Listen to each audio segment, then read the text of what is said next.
मोक्षमार्गस्य नेतारम् भेतारम् कर्मभूभृता ज्ञातारम् विश्वतत्त्वानां वन्दे तद्गुणलब्धये वन्दे तद्गुणलब्धये।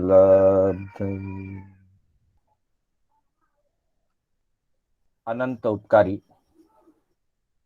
आस्था के आयाम चरम तीर्थंकर श्रमण भगवान महावीर को वंदन। प्रभु की परंपरा में विचरण करने वाले समस्त चारित्रात्माओं को वंदन। आत्मबंधुओं, सुशील माताओं एवं बहनों, श्री कर्नाटक जैन स्वाध्याय संघ बेंगलोर के तत्वावधान में आयोजित रविवार की इस विशेष कक्षा में मैं शांतिलाल बोहरा आप सभी का हार्दिक स्वागत एवं अभिनंदन करता हूं। बंधुओं, हमारी कक्षा जीवन निर्माण के विभिन्न आयामों को लेकर के गतिमान है, जिसमें हमने जीवन और चिंतन, जीवन और ध्यान, जीवन और वर्धमान, पूर्व में इन तीन मुख्य विषयों पर हमारी चर्चा हुई और उसके बाद हमारी चर्चा जीवन और हित शिक्षा को लेकर के चल रही है। किसी महापुरुष ने विभिन्न अलग अलग संदर्भों से, आगमों से, ग्रंथों से, सूत्रों से, नीति शास्त्रों से चुन चुन करके 84 हित शिक्षाओं का हमें एक गुलदस्ता काव्य के रूप में भेंट किया। उन्हीं हित शिक्षाओं में हमारी कक्षा चल रही है। गत कक्षा में हमने 18 शिक्षाओं की चर्चा की थी, जिसमें एक बार हम इनका वापिस पारायण भी करें।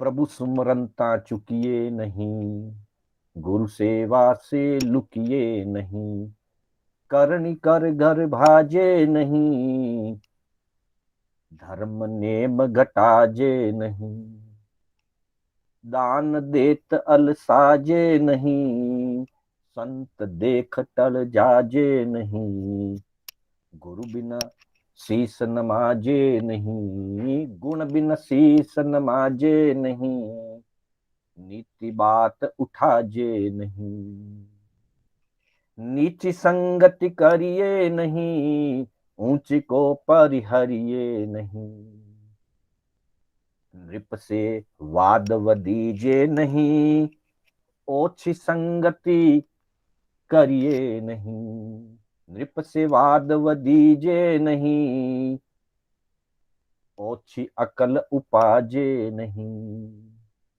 दया पालता लजिए नहीं, भाग भरोसो तजिए नहीं, लोक विरुद्ध सुख कीजे नहीं, दान ओक फिर लीजे नहीं, दान देई पछताजे नहीं, गुरु को ज्ञान लजाजे नहीं।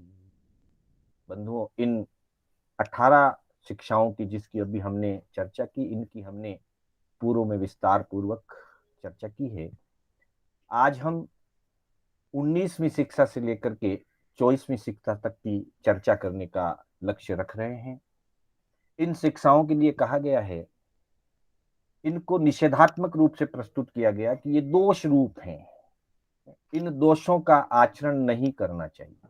जहां भी ऐसी बात आती है उसको त्याग दिया जाए। दया पालने में लज्जा आती है तो लज्जा का त्याग कर दे। भाग्य का भरोसा अगर नहीं है तो भाग्य का भरोसा रखना शुरू कर दे। लोग का विरुद्ध कोई कार्य कर रहे हैं तो नहीं करें। दान देकर के वापस ग्रहण करने की भावना आ जाए, दी हुई वस्तु को वापस लेने की मानसिकता बन जाए, तो वापिस नहीं लें। दान देते समय पश्चाताप आने लग जाए, दान देने के बाद पश्चाताप आने लग जाए, तो पश्चाताप नहीं करें।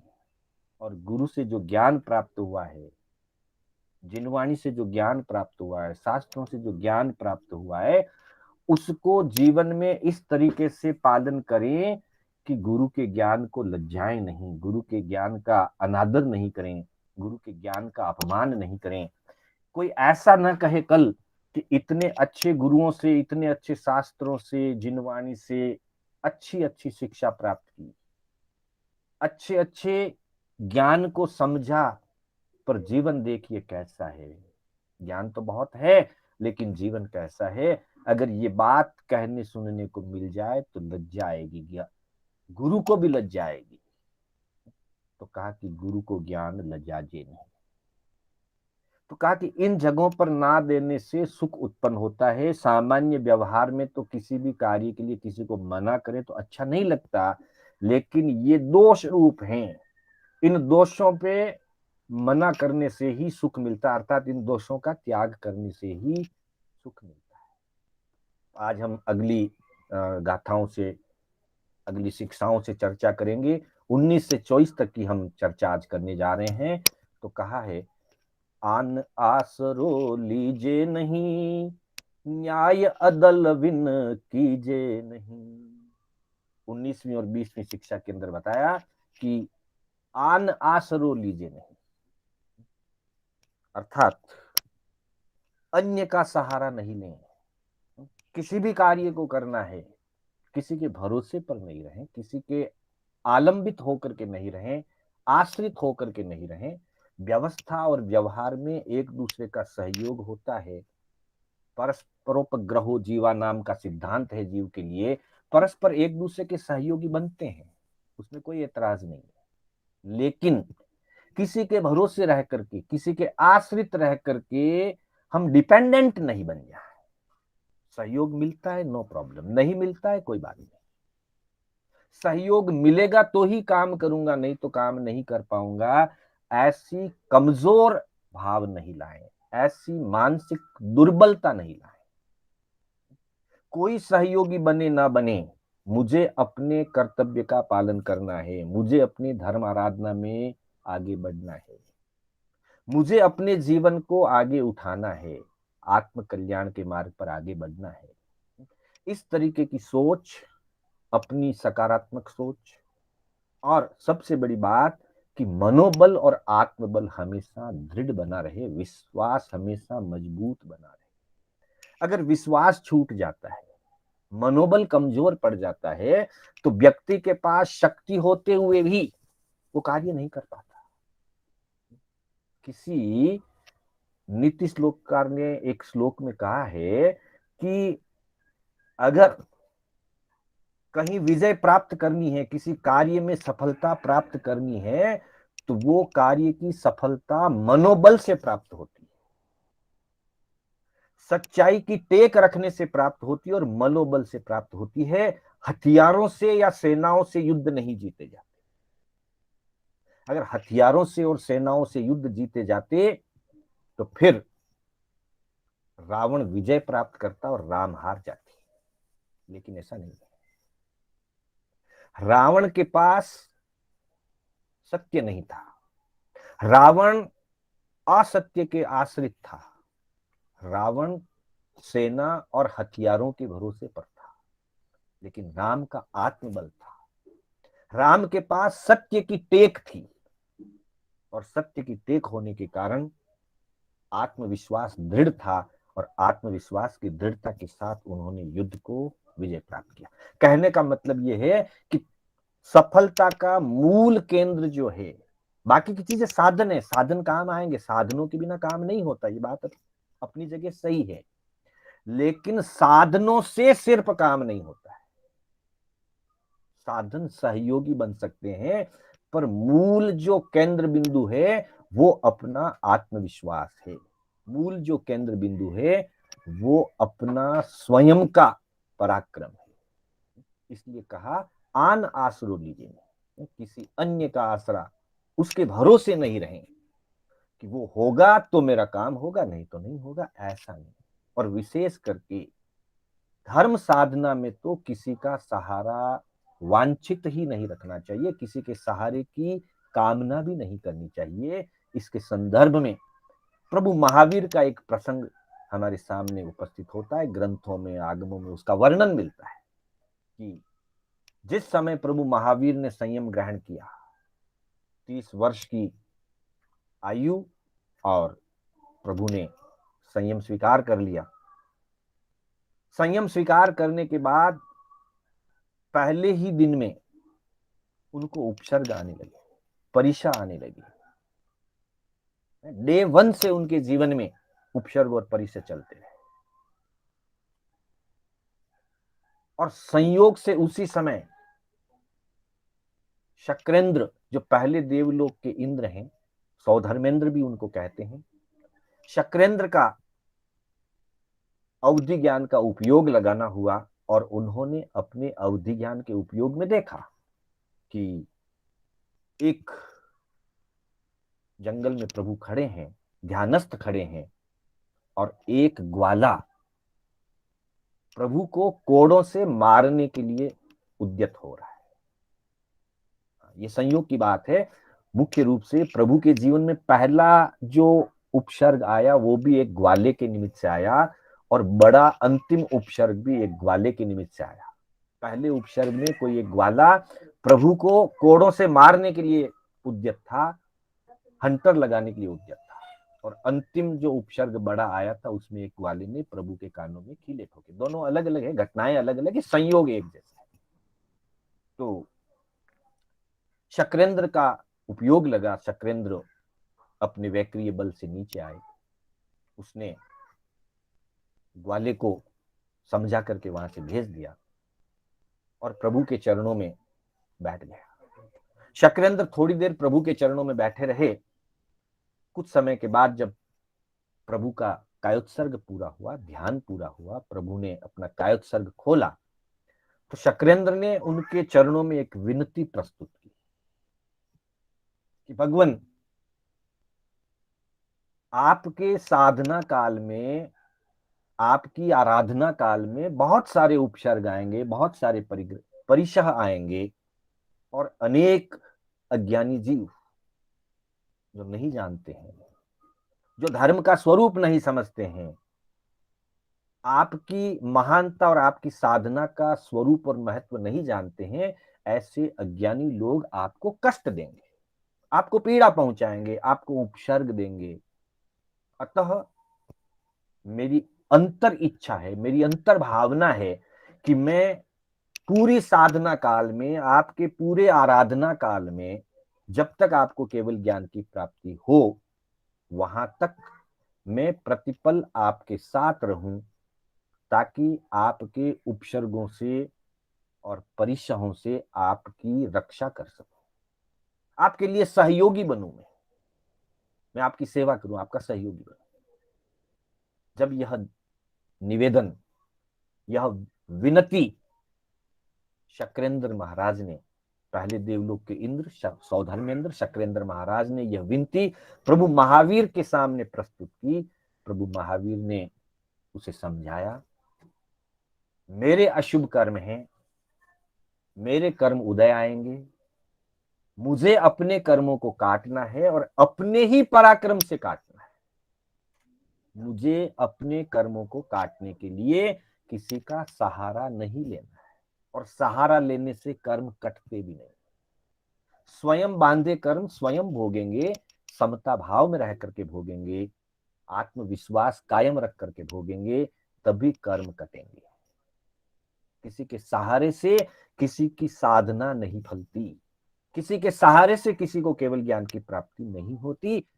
कहने का तात्पर्य यह है कि भगवान महावीर ने शक्रेंद्र से यह कह करके कि तुमने जो कहा वो तुम्हारी सोच में, तुम अपने स्थान पर ठीक हो, तुम्हारी भावना है, तुम्हारी भक्ति है, तुम्हारी श्रद्धा और समर्पण है, लेकिन मुझे अपना कर्तव्य स्वयं पालन करना है, किसी की सहायता, किसी के सहयोग की जरूरत नहीं।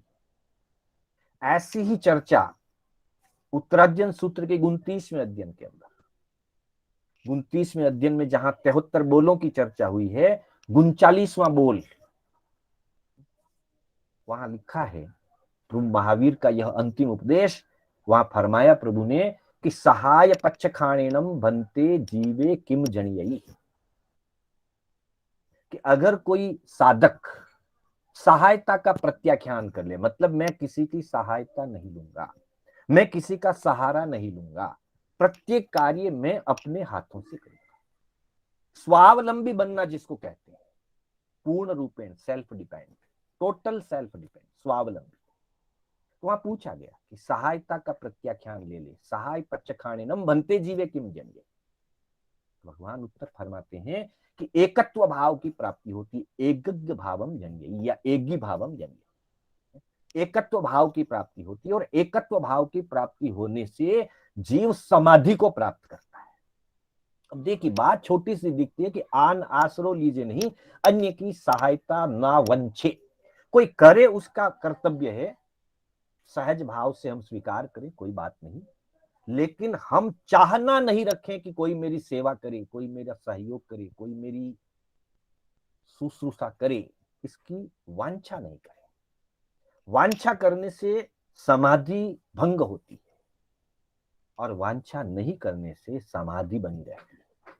मैंने कोई अपेक्षा नहीं रखी, फिर भी अगर किसी ने मेरी सेवा की तो अच्छी बात है, लेकिन मैंने अपेक्षा रखी और मान लीजिए सामने वाले ने सेवा नहीं की, तो निश्चित रूप से मेरा मन डिस्टर्ब हो जाएगा, मेरी मन की शांति भंग होगी, फिर मेरे में एकत्व भावना नहीं रह पाएगी, फिर समाधि भावना नहीं रह पाएगी। वहां लिखा है कि उससे क्लेश उत्पन्न होता है, मन में मानसिक संक्लेश पैदा होता है। अगर उन सारे मानसिक संक्लेशों से, कलहों से बचना है तो सहायता का त्याग, किसी की भी सहायता मांगू या सहायता की अपेक्षा रखूं, इसका त्याग कर। घर में भी, परिवार में भी हम देखते हैं, छोटी छोटी चीजों में हम डिपेंड हो जाते हैं, जबकि जरूरत नहीं है। हम बैठे हैं, पानी पीना है, हम किसी को कहेंगे पानी का गिलास लाइए, हम स्वयं भी तो उठ करके पानी ले सकते हैं ना। अब हमने किसी से कह दिया, वो अगला किसी कार्य में है, उसके कारण से 2 मिनट 4 मिनट की देरी हो गई, 1 मिनट की देरी हो गई, अथवा उसने ध्यान नहीं दिया, सुना नहीं, चूक गया, उसकी कोई गलती हो गई। अब हमारे मन के परिणाम बिगड़ेंगे कि देखो मेरी बात ही नहीं सुन रहे, एक पानी का गिलास देने के लिए कहा और मेरी सेवा नहीं हो रही है, मेरा कोई ध्यान नहीं रखते हैं, मेरी तो कोई कदर ही नहीं है, ऐसे नकारात्मक विचार आने शुरू हो जाए। क्यों हो गए? क्योंकि मैंने सहायता की आकांक्षा रखी। मैं आकांक्षा नहीं रखता, मैं बैठा हूं, किसी ने लाके पानी पिलाया, अच्छी बात है, मुझे पीना है पी लूं, नहीं पीना है कोई बात नहीं, लेकिन जिस समय मुझे जरूरत है मैं मांगू क्यों? मुझे पानी की आवश्यकता महसूस हुई, मैं उठ करके जाऊं, अपना पानी पी लूं। मैं भोजन करने के बाद अपनी थाली उठा करके उचित स्थान पर रख दूं। इतने छोटे छोटे कार्य तो हम स्वयं कर सकते हैं, पर हम प्राय करके घर में भी, ऑफिस में भी एक फाइल चाहिए, एक पेपर चाहिए, एक किताब चाहिए, हम दूसरे को आदेश देते हैं। व्यवस्था अपनी जगह है, लेकिन पराश्रित ना बने, स्वावलंबी बनने की बात रखें। तो भगवान ने स्वयं उसका अपने जीवन में पालन किया, और फिर उसको सिद्धांत के रूप में बताया कि सहाय पच्च खाणिनम बनते जीवे किम जनियई।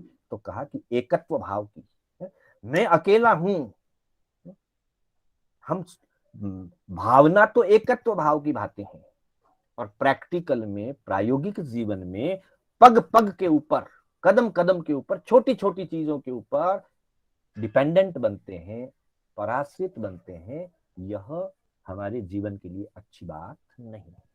तो 19वें शिक्षा में कहा कि आन आसरो लीजिए नहीं, ये मारवाड़ी शब्द है आन, अन्य, अन्य शब्द के लिए आन शब्द का प्रयोग। 20वीं हित शिक्षा कही गई है, न्याय अदल विन कीजिए नहीं।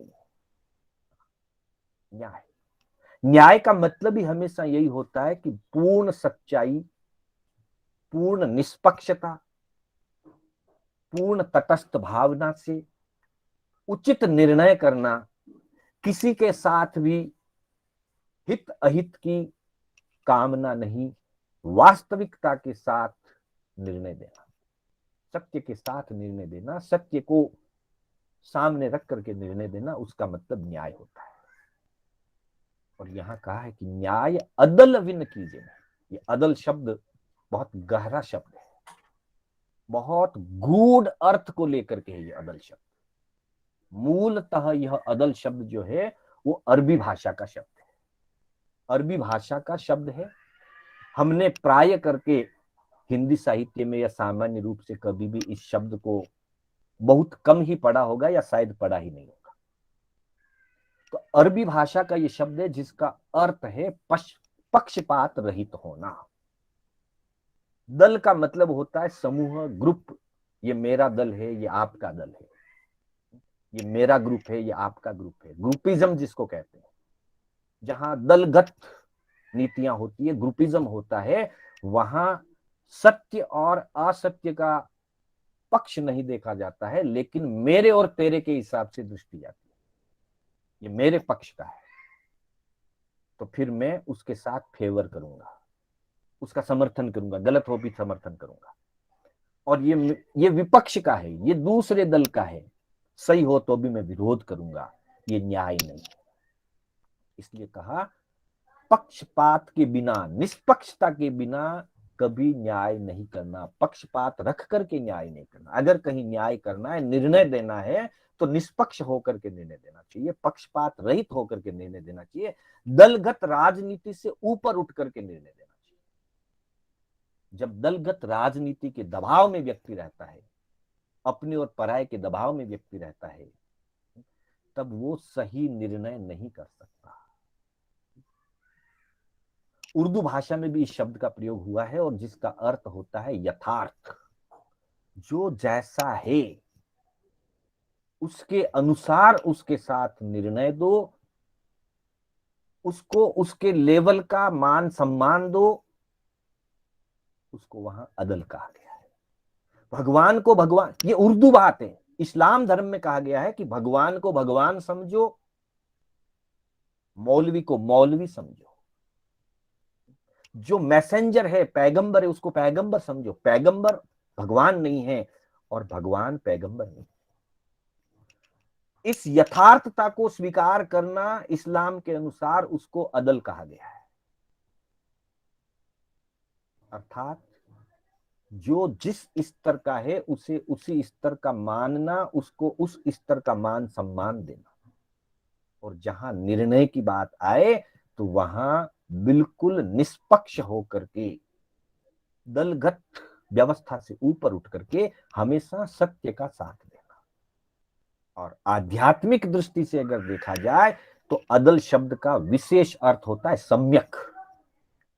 जो सही है उसको स्वीकार करना, जो गलत है उसको गलत रूप में स्वीकार करना, जो सही है उसको सही रूप में स्वीकार करना। यथा योग्य, जो जैसा है। सम्यक की परिभाषा भी तत्वार्थ सूत्र में यही दी गई। तत्वार्थ सद्धानम सम्यक दर्शनम।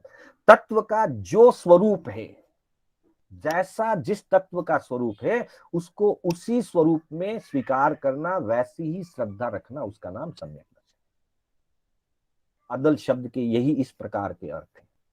जब न्याय के क्षेत्र में इसकी बात होती है तब वहां विशेष रूप से ये अर्थ होता है निष्पक्षता। पूर्ण रूपेण निष्पक्ष होकर के, किसी के साथ पक्षपात नहीं, ये मेरा है ये तेरा है ऐसा सोच करके नहीं। इसलिए पंच को परमेश्वर कहा जाता है। हमारी पुरानी जो संस्कृति थी, कई प्रकार का कोई भी समाज में, परिवार में, दो भाइयों में, दो मित्रों में, पड़ोसियों में कोई अगर उलझन पैदा हो जाती तो पंचों के पास उसकी व्यवस्था को पंचायती में रखा जाता था। 5 व्यक्ति होते थे, वो मिल करके सही निर्णय करते थे और वो इतने सही ढंग से निर्णय करते थे कि सामान्य व्यवहार में पंच को परमेश्वर कहा जाता था। क्यों परमेश्वर कहा जाता? क्योंकि वे किसी की भी पक्ष विपक्ष या पक्षपात की चिंता नहीं करते थे, पक्षपात को लेकर के निर्णय नहीं करते थे। जो सही और उचित है, वास्तविकता है, जो सत्यता है, उसके अनुसार सही निर्णय प्रस्तुत करते। इस इसलिए कहा कि न्याय अदल विन कीजिए नहीं। बिना निष्पक्षता के न्याय नहीं हो सकता। अगर कहीं न्याय करने की कोई जिम्मेदारी आ जाए, कोई निर्णय देने की स्थिति आ जाए, तो जब तक पूरी तरह से हम उस पूरी घटना को, उस पूरे घटनाक्रम को अच्छी तरह से नहीं समझते हैं, नहीं जानते हैं, तो पहले उसकी अच्छी जानकारी लें। बिना जानकारी के निर्णय नहीं दें, और जानकारी लेने के बाद भी पूर्ण रूपेण निष्पक्ष होने के बाद निर्णय दें। अगर ऐसी स्थिति नहीं है, हमें जानकारी नहीं है, तो हम मौन रह जाएं। भाई इस विषय में मेरी जानकारी नहीं है, इसलिए मैं इस विषय में कुछ भी निर्णायक शब्द का प्रयोग नहीं कर सकता, या मैं कोई निर्णय नहीं दे सकता। ये चीजें छोटी छोटी बातों में भी होती है। अड़ोस पड़ोस में बच्चे झगड़ लेते हैं, और हम जब निपटारा करने जाते हैं तो हम प्राय ये सोचते हैं कि मेरे बच्चे ने क्या किया, उसके बच्चे ने क्या किया, और प्राय करके फिर हम अपने बच्चे का पक्षपात कर लेते हैं, अपने बच्चे के बचाव पक्ष की दृष्टि से बात कर लेते हैं। घर में दो सदस्यों में, दो महिलाओं में, दो भाइयों में कुछ कहासुनी हो जाती है। जब हम उस बात को लेते हैं, तब हम पसोपस में रहते हैं, हम अदल नहीं हो पाते, हम निष्पक्ष नहीं हो पाते। तो वहां हमें निष्पक्ष होने की जरूरत है। हर छोटी छोटी बात से लेकर आध्यात्मिक जगत तक, प्रत्येक क्षेत्र में सत्य का पक्ष लेने की बात है। बिना सत्य के, बिना निष्पक्षता के कोई भी निर्णय नहीं किया जाए। तो 19वीं शिक्षा में कहा आन आसरो लीजिए नहीं, और 20वीं शिक्षा में कहा न्याय अदल विन कीजिए नहीं। उसके बाद 21वीं और 22वीं की हम चर्चा करेंगे, अगली स्क्रिप्ट में हम देखेंगे। 21वीं हित शिक्षा के अंदर हमको कहा गया परमार्थ से मुड़िए नहीं। परमार्थ, परमार्थ एक आध्यात्मिक शब्द भी है, जहां हम अरिहंतो महदेव में बोलते हैं परमार्थ का परिचय करें, वो आध्यात्मिक दृष्टि से है। और यहां परमार्थ का अर्थ होता है दया, अनुकंपा, परोपकार, सेवा। तो ज्ञानीजन हमें कहते हैं कि जहां भी परमार्थ का अवसर प्राप्त हो, जहां पर भी परोपकार का अवसर प्राप्त हो, किसी की सेवा का अवसर प्राप्त हो, तो अनुकंपा के कार्यों में, सेवा के कार्य में, परोपकार के कार्य में कभी भी किसी भी स्थिति में वहां से मुंह नहीं मोड़ना। क्योंकि परमार्थ के छोटे छोटे कार्यों से जीवन में एक समरसता बनती है, समाज में एक समरसता बनती है। क्योंकि समाज में दो वर्ग होते हैं। एक ऐसा वर्ग होता है जो कठिनाई में जी रहा है, उसकी कुछ आवश्यकताएं हैं जो पूरी नहीं हो पा रही है, और एक दूसरा वर्ग होता है जिसके पास अपनी आवश्यकताओं से भी ज्यादा साधन सुविधा उपलब्ध है। एक सामाजिक व्यवस्था है। एक को आवश्यकता है, वो कठिनाई में है, वो पीड़ित है, उसकी मूलभूत आवश्यकताएं पूरी नहीं हो पा रही है। और दूसरा एक वर्ग है जिसके पास अपनी सारी आवश्यकताओं को पूरा करने के बाद भी आवश्यकता से अधिक उसके पास सुविधा है और साधन है। तो वे सुविधा और साधन के जो अंग हैं,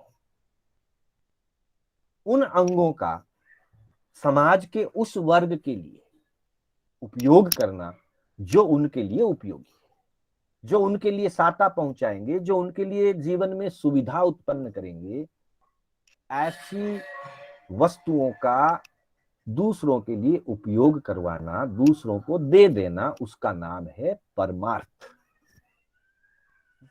और नीतिकारों ने तो यहां तक कहा है कि वृक्ष कबहु ना फल भखें, नदी न संचे नीर, परमारथ के कारणे साधुन धरा शरीर। बहुत सुंदर बात किसी नीति के कवि ने कही है वृक्ष कबहू ना फल बके। पेड़ के ऊपर फल लगते हैं, पर वह पेड़ अपने फल नहीं खाता है। ये प्रकृति की रचना है, पर उससे शिक्षा लेने के लिए हमको बताया गया है। वृक्ष कबहू ना फल बके, नदी न संचे नीर। और नदी हमेशा बहती रहती है, हमेशा बहती रहती है। वो अपने पानी का संग्रह करके नहीं रखती, संग्रह करके नहीं रखती। वो स्वयं अपने पानी का उपयोग नहीं करती है, संग्रह नहीं करती। और फिर कहा परमार्थ के कारण, ये सारे परमार्थ के कार्य हैं। वृक्ष अपनी छाया से, अपने फल से, अपने फूलों से, अपनी पत्तियों से, अपनी डालियों से, यानी कि अपने प्रत्येक अंग से संसार के जीवों का हित करता है, संसारी जीवों को साता पहुंचाता है। छाया में बैठकर साता मिलती है। पत्तियां, कई पेड़ों की पत्तियां खाने के काम आती है, फल खाने के लिए काम आते हैं, फूल सौरभ देते हैं। कई पेड़ों की जड़ें तक दवाइयों के लिए काम आती है, छाल काम आती है। एक भी चीज वनस्पति की शायद ऐसी नहीं होगी जो मनुष्य के अथवा किसी अन्य प्राणियों के काम न आती हो। तो वृक्ष अपने लिए कुछ नहीं करता है, वो सारे विश्व जगत के लिए करता है। वृक्ष कबहू ना फल बके, नदी न संचय नीर। और नदी कभी अपना पानी स्वयं इकट्ठा करके नहीं रखती, उसको अपने पानी की जरूरत नहीं है। वो हमेशा बहती रहती है, और बहती रहती हुई वो जहां जहां जाती है वहां वहां के लोगों को साता उपजाती है। पशुओं को साता मिलती है, मनुष्यों को साता मिलती है, पेड़ पौधों को उससे पानी मिलता है। परमार्थ के कारण साधुन धरा शरीर, ये सब परमार्थ के लिए ही भले रूप धारण किए हुए हैं। तो परमार्थ जब हमारे पास है और अतिरिक्त है, अपना उपभोग करने के बाद, अपना उपयोग कर लेने के बाद जो अतिरिक्त है, वो कम से कम उन लोगों के काम आए जिनके असुविधा है, जो अभावग्रस्त जीवन जी रहे। और ज्ञानियों तो यहां तक का है कि जब कोई वस्तु अपने पास इकट्ठा हो जाती है तो उसको तो दोनों हाथों से उलीच देना चाहिए। जैसे कहा है कि नाव में पानी बढ़ जाए, दोनों हाथ उलीचिए, दोनों हाथों से उस पानी को निकालते रहिए। अगर पानी को नहीं निकाला तो नाव डूब जाती है। वैसे ही घर में जब धन बढ़ता है, घर में बाढ़े दान, जब धन बढ़ता है तो दान के रूप से, सहयोग के रूप से, परमार्थ के रूप से उनका सदुपयोग करना चाहिए। ठाणांक सूत्र के अंतर्गत 9वें ठाणे के पहले उद्देश्य में सूत्र संख्या 676 में ये बताया गया है कि 9 प्रकार की चीजों से व्यक्ति पुण्य उपार्जन कर सकता है। 9 प्रकार के कार्यों से व्यक्ति पुण्य उपार्जन कर सकता है। ये छोटे छोटे पुण्य जब एकत्र होते हैं, देखिए पेड़ पौधे, पानी, नदी तक अपना अकाम निर्जरा के द्वारा, जैन दर्शन की मान्यता से अगर देखें तो भगवान ने फरमाया कि ये जीव, एकेंद्रीय के जीव, अपकाय का जीव, वनस्पति काय का जीव, पृथ्वी काय का जीव, दूसरों के लिए साता में निमित्त बन करके अपना कष्ट झेल करके अकाम निर्जरा करता हुआ पुण्य बढ़ाता है। तभी वो एकेंद्रीय से बेंद्रीय और बेंद्रीय से तेंद्रीय फिर आगे बढ़ता है। तो ये छोटे छोटे पुण्य इकट्ठे होने से जीवन में हमको साता मिलती है और हमारी धर्म आराधना में हमको सहयोग मिलता है। तो ठाणांक सूत्र के अंदर 9वें ठाणे के पहले उद्देश्य में 9 प्रकार के पुण्यों का प्रभु ने वर्णन किया है। अन्न पुण्य, पान पुण्य, लयन पुण्य, शयन पुण्य, वस्त्र पुण्य, मन पुण्य, वचन पुण्य, काय पुण्य और नमस्कार पुण्य। मतलब पुण्य के साधन हमारे पास उपलब्ध हैं और अतिरिक्त है उन साधनों का हम, और उसके लिए गीतिका में भी कहा है कि अभी समय है हाथ में, ले लो संबल साथ में, जहां कहीं जाओगे वहां सुख पाओगे। अभी समय है हाथ में, ले लो संबल साथ में, जहाँ कहीं जाओगे वहाँ सुख पाओगे। भूखा प्यासा द्वार पे आकर करे पुकार, जो उसे खिलाओगे वहाँ सुख पाओगे। कोई भूखा प्यासा द्वार पे आ गया, उसको खिला करके आनंदित होंगे। जहां भी जाएंगे वो पुण्य हमारे साथ चलेगा, जहां कहीं जाओगे वहां सुख पाओगे। और अंतिम कड़ी में कहते हैं, मूल वचन महावीर के, सागर वर गंभीर के, पाल हर्षाओगे वहां सुख पाओगे। मूल वचन महावीर के, सागर वर गंभीर के, पाल हर्षाओगे वहां सुख पाओगे। अभी समय है हाथ में, ले लो संबल साथ में, जहां कहीं जाओगे वहां सुख पाओगे। ये छोटी छोटी शिक्षाएं हैं, प्रभु कहते हैं। ये मूल वचन है महावीर प्रभु के, क्योंकि ठाणांक सूत्र के मूल पाठ के ये 9 पुण्य वाला विषय है। और हमारे लिए संकेत किया कि अभी समय है हाथ में, अभी हमारे पास समय है, हम अभी इसका आलंबन ले लें, इसका जीवन में उपयोग कर लें, इन पुण्यों का उपयोग कर लें, 9 प्रकार के पुण्यों का पालन कर लें। अगर इनका पालन कर लेंगे तो जहां भी जाएंगे वहां सुख पाएंगे। क्योंकि क्या है, ले संग खर्ची रे, जब हम यहां से जाएंगे तो साथ में खर्ची चाहिए। अब वो खर्ची कौन सी चाहिए? पुण्य वाली खर्ची। दूसरी, संसार में तो साधारण खर्ची चाहिए। कहते हैं कि 2 कोस के लिए भी कहीं जाना है तो व्यक्ति भाता साथ लेकर के जाता है, लेकिन जब जीवन की अंतिम यात्रा करेंगे, एक भव से दूसरे भव जाएंगे, तब भाता साथ में होगा, तब परभव साताकारी होगा। इसलिए कहा कि परमार्थ के कार्य से कभी मुख नहीं मोड़ना।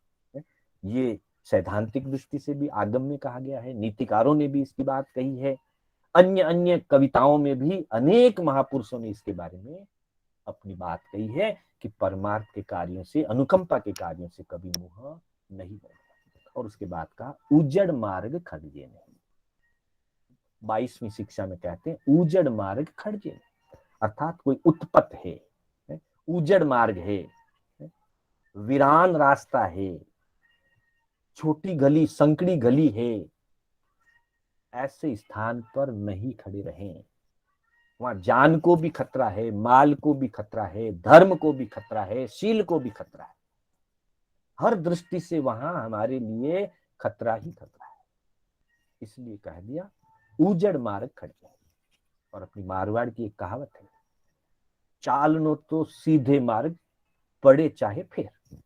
भले ही 2-4 किलोमीटर का 2 गली का चक्कर पड़ता हो, छोटे रास्ते में 2 गली का चक्कर पड़ सकता है, बड़ी लंबी यात्रा में 2-5-10 किलोमीटर का चक्कर पड़ सकता है, लेकिन फिर भी जो सीधा मार्ग है, जो मुख्य मार्ग है, जो मेन रास्ता है, आम रास्ता है, उसी रास्ते से चलो। शॉर्टकट के चक्कर में उजड़ रास्ते पर नहीं चलना, उजड़ रास्ते पर खड़े नहीं रहना। उजड़ मार्ग में चलने से, उजड़ रास्ते पर चलने से कई बार कई प्रकार की जीवन में बाधाएं उत्पन्न हो जाती है। सबसे पहली बाधा तो ये होती है कि हम अपने शरीर का अहित कर बैठते हैं। उजड़ मार्ग था, उबड़ खाबड़ मार्ग था, ठीक से चल नहीं पाए। कभी ऐसा भी हो सकता है कि वहां कोई असामाजिक तत्व, कुछ अराजक तत्व, लुटेरे चोर आदि बैठे हों, क्योंकि एकांत और उजड़ स्थानों पर ही रहते हैं, तो उनसे हमारी जान और माल दोनों के लिए खतरा उत्पन्न हो सकता है। अथवा हमारे धर्म के लिए खतरा उत्पन्न हो सकता है।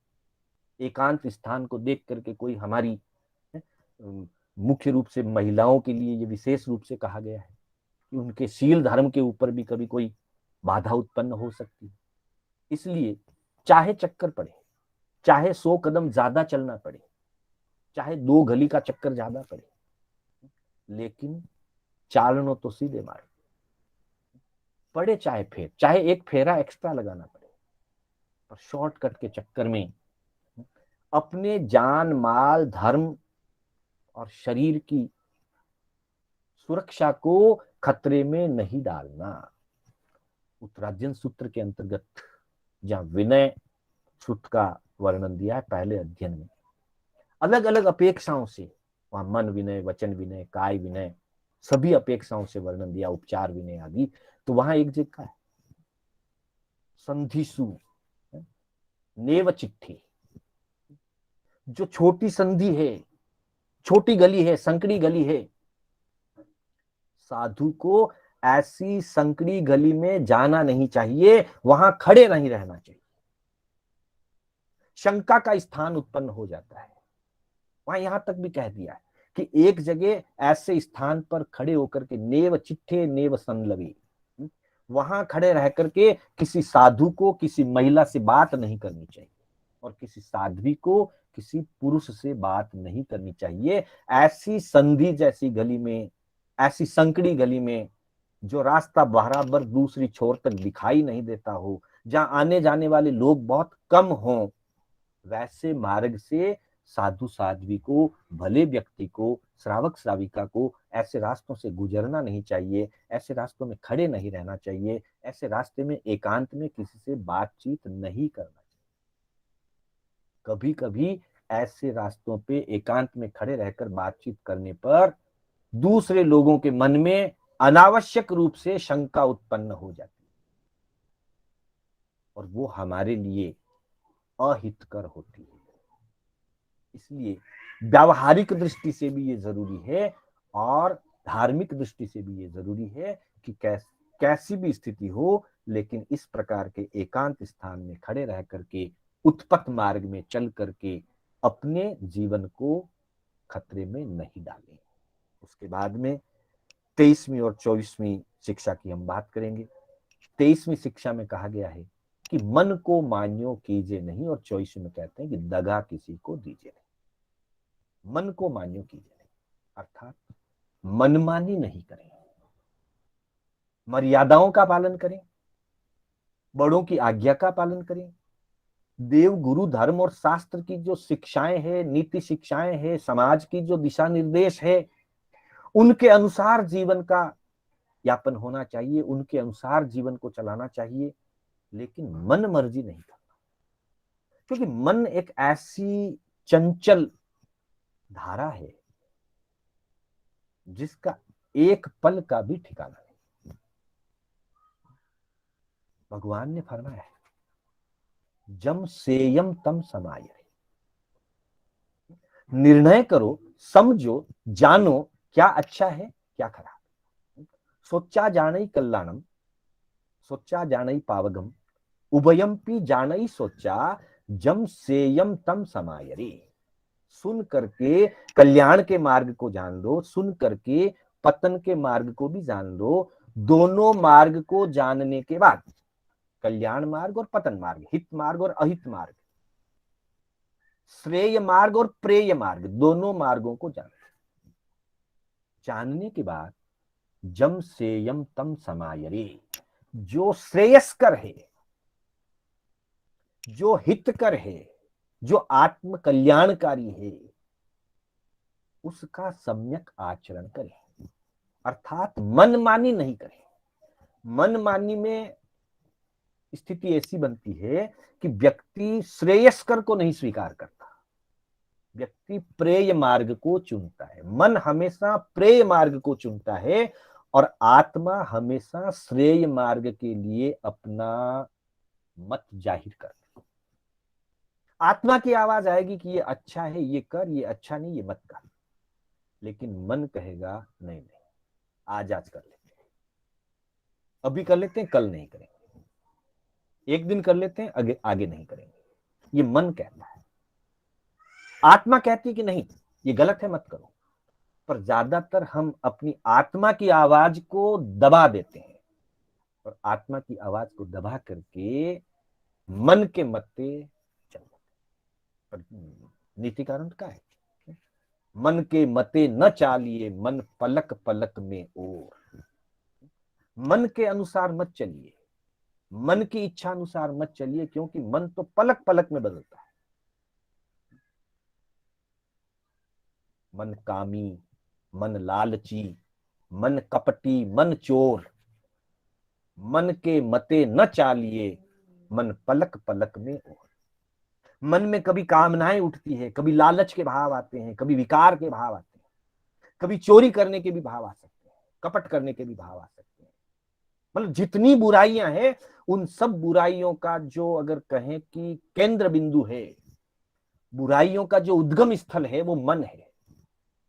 बुराई मन में पैदा होती है, वहीं अगर उसको रोक दिया जाए तो रुक जाएगी, नहीं रोकी जाए तो मन की बुराई वचनों में आती है, और फिर वचन से वो बुराई काया में आती है। पर उद्गम स्थान मन है, इसलिए कहा कि मन के मते न चाहिए, मन को मान्यो कीजिए नहीं, मन मानी नहीं करना है। जो सम्यक है, जो श्रेयस्कर है, उसके अनुसार चलना है।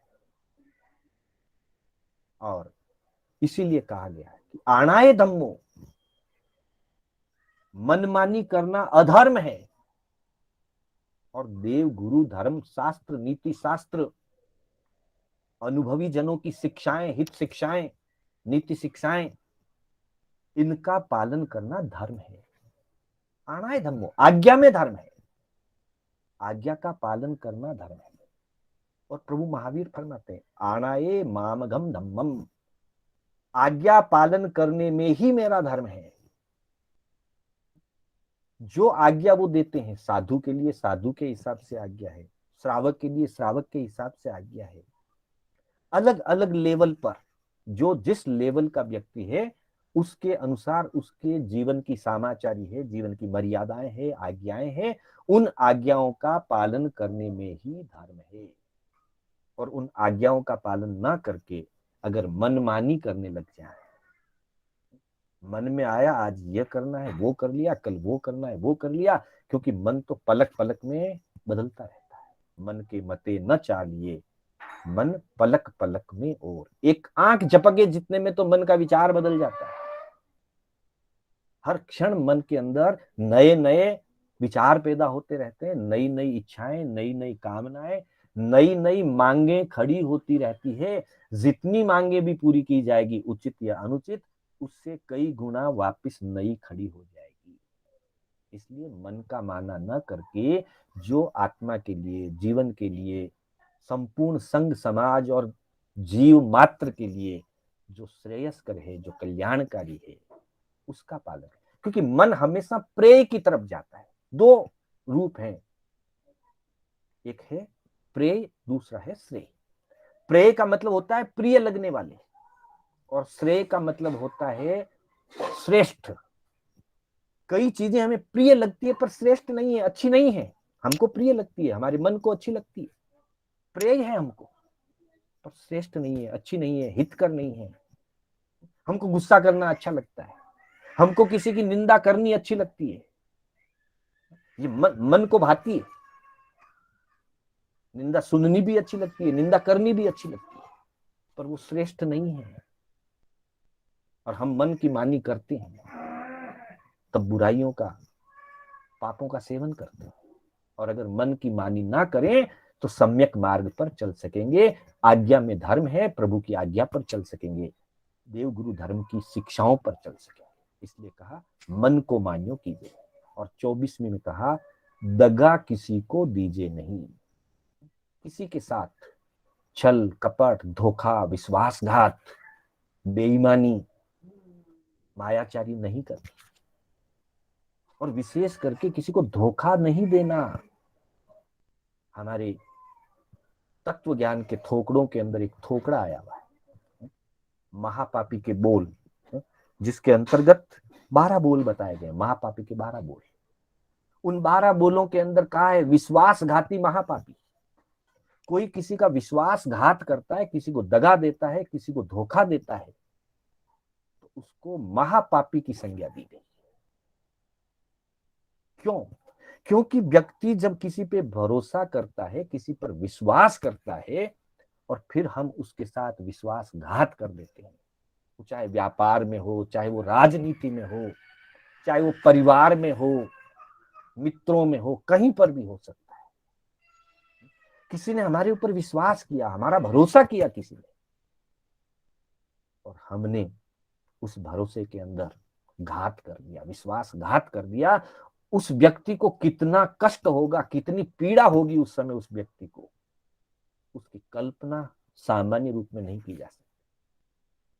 इसलिए ज्ञानियों ने विश्वासघात को महापाप के अंतर्गत गिना है। महापापी के 12 बोलों में अलग अलग अपेक्षाओं से उनके अंदर बोल दिए गए हैं। अब देखें हम कि किन पापों के साथ इस पाप को गिना गया है। आत्मघाती को महापापी कहा, जो आत्महत्या करता है वो महापाप का कहा। दूसरे नंबर पे कहा विश्वासघाती महापापी, किसी के विश्वास का घात करना, किसी को धोखा देना, विश्वास में लेकर के धोखा दे देना, महापाप का कहा। क्योंकि उसमें उसके सिर्फ शारीरिक हिंसा नहीं होती, बल्कि वो मानसिक रूप से इतना पीड़ित हो जाता है कि हमारी विश्वासघात की वो क्रिया उसके लिए मरणांतक स्थिति से भी ज्यादा दुख पैदा कर सकती है। इसलिए विश्वासघाती को महापापी का, गुरुद्रोही को महापापी का है। गुरु के साथ विद्रोह करे, गुरु का आदर नहीं करे, एक बार अलग बात है, कभी नहीं गुरु के साथ, हालांकि तो ऐसा आना नहीं चाहिए, फिर भी कदाचित, परंतु गुरु का विद्रोह करे, गुरु के विरोध में खड़ा हो जाए, तो वो महापाप है। कृतज्ञ महापापी, दूसरों का उपकार लेकर के उनका उपकार न माने, कृतज्ञता न माने, कृतज्ञ हो जाए, उपकार का बदला, अच्छाई का बदला बुराई से दे, उसको महापापी कहा है। झूठी सलाह देने वाला, गलत रास्ते की सलाह देने वाला, गलत काम की सलाह देने वाला, महापापी कहा है। झूठी साक्षी देने वाला, विटनेस, रॉन्ग विटनेस, गलत साक्षी देने वाला महापापी बताया गया। हिंसा में धर्म बताने वाला महापापी है, क्योंकि अहिंसा परमो धर्म, धर्म का तो रूप ही अहिंसा है, और हिंसा में धर्म का प्रचार करे, हिंसा के कार्यों में धर्म की मान्यता बताए, महापाप। सरोवर की पाल तोड़ने वाला, अपने स्वार्थ के लिए तालाब की पाल तोड़ दे, पानी बहा दे और जमीन उपयोग कर दे, सरोवर की पाल। आज दुनिया में जो बड़े बड़े भूमाफिया के कई ऐसी चीजें आती है, हमारे ज्ञानियों ने सैकड़ों हजारों वर्ष पहले ये बातें कही। सरोवर की पाल तोड़ने वाला महापापी, जंगल में आग लगाने वाला महापापी। जमीन चाहिए, इसलिए जंगल में आग लगा के, क्योंकि जब जंगल में आग लगा दी जाती है या सरोवर की पाल तोड़ दी जाती है, तो सरोवर के आश्रित और जंगल के आश्रित रहने वाले हजारों, लाखों, सैकड़ों प्राणियों को, बड़े प्राणियों को और लाखों छोटे जीवों को बहुत वेदना होती है, और एकेंद्री के असंख्यात और अनंत जीव उसके अंदर जो है मौत के मुंह में चले जाते हैं। इसलिए उनको भी महापापी कहा गया है। और फिर कहा हरा भरा वन काटने वाला, आग लगाने वाले को भी महापापी कहा, और हरे वन को काटने वाले को भी महापापी कहा। बाल हत्या करने वाला, बाल हत्या के अंदर मुख्य रूप से भ्रूण हत्या, जो अबॉर्शन जिसको कहते हैं आज की आधुनिक भाषा में, भ्रूण हत्या। अब तो सरकार ने भी कानून लगा दिया कई वर्षों से कि अबॉर्शन जो वो इलीगल है, लेकिन मध्य कुछ वर्षों पहले तक, जब तक यह कानून नहीं लगा था, हिंदुस्तान में ही जो ऋषि मुनियों का देश कहलाता है, धर्म संस्कृति का देश कहलाता है, लाखों करोड़ों की संख्या में भ्रूण हत्याएं हुई, और उसका परिणाम आज ये निकला है कि जो जेंडर बैलेंस है वो डिस्टर्ब हो गया है। महिला और स्त्री, कन्या और बालक, लड़के और लड़की का जो रेशियो है वो गड़बड़ा गया। क्यों गड़बड़ा गया?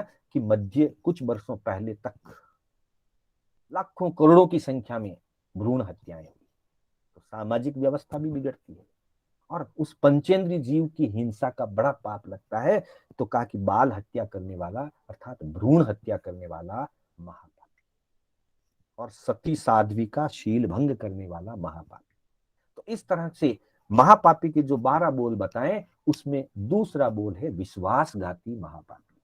किसी के साथ विश्वासघात नहीं करें। विश्वासघात करने से अगले व्यक्ति को मृत्यु तो नहीं होती है, लेकिन मानसिक रूप से बहुत वेदना पीड़ा होती है कि मैंने तो जिसका विश्वास किया था, मैंने तो जिसको अपने लिए बहुत ही हितैषी समझा था, और उसी ने मेरे साथ ऐसा विश्वासघात कर दिया, मुझे ऐसा नुकसान पहुंचा दिया, ऐसा मेरे साथ धोखा दे दिया। वो व्यक्ति कई बार मानसिक रूप से बहुत पीड़ित होकर के विक्षिप्त तक हो जाता है। इसलिए किसी के साथ विश्वासघात न करें। नीतिकारों ने कहा है, दगा किसी का सगा नहीं, दगा किसी का सगा नहीं, जिसने दगा किया उसका घर देख। वो कहते हैं दगा किसी का सगा नहीं। आज हम किसी को धोखा दे करके, विश्वासघात करके ठग लेंगे, लेकिन भविष्य उसका जो होगा वो बहुत गलत परिणाम आएगा, क्योंकि अशुभ का उदय तो आना ही आना है। ये मायाचार है, सीधे अर्थों में माया कषाय की तीव्रता है। तिर्यंच गति का बंध हो सकता है, नरक गति का बंध हो सकता है, और वर्तमान जीवन में ही जीवन का व्यवहार बिगड़ सकता है। इसलिए कहा दगा किसी का सगा नहीं, जिसने दगा किया है उसका घर देख। तुम शिक्षा ले लो देख करके कि जिसने भी किसी के साथ दगा किया, विश्वासघात किया, उसके जीवन की क्या स्थिति बनी, उसके घर की क्या स्थिति बनी। आज मैं किसी को दगा दूंगा, कल वही चीज मेरे बच्चे देखेंगे, मेरे बच्चे कल मुझे दगा देंगे, मेरे परिवार के लोग मुझे दगा देंगे। दगा किसी का सगा नहीं, जिसने दगा किया उसका घर देख। फिर भी दूसरों को देख करके अगर शिक्षा नहीं आती, तो व्यंग्य की भाषा में कहा, फिर भी नहीं मानता है तो दगा करके देख। हालांकि करना नहीं है, ये करने के लिए नहीं कहा है, व्यंग्य की भाषा में कहा है कि तुम फिर भी नहीं समझते हो, और अगर दगा करते हो तो फिर देखना कि उसका परिणाम क्या आएगा, उसका रिजल्ट क्या आएगा। क्योंकि दगा, विश्वासघात महापाप का कार्य है, और जब महापाप का कार्य करेंगे तो महाकर्मों का बंधन होगा, भारी कर्मों का बंधन होगा, चिकने कर्मों का बंधन होगा, गाढ़े कर्मों का बंधन होगा। और उन कर्मों का जब उदय आएगा, तो उस उदय को हम झेल नहीं पाएंगे, उस उदय को हम संभाल नहीं पाएंगे। इसलिए कहा दगा किसी को दीजिए नहीं। तो इस तरह से समय भी पूरा होने आ रहा है, मैं इसी के साथ अपने शब्दों को विराम देना चाहूंगा, और उसके पहले अंत में इसका क्या परिणाम होता है, क्या रिजल्ट होता है, हित शिक्षाओं के पालन करने का क्या सुफल होता है, उसके लिए कहा गया कि इन चल गत चाले सुगढ़, भलो कहे सब कोई, निश्चय इह परलोक में पलो न पकड़े कोई।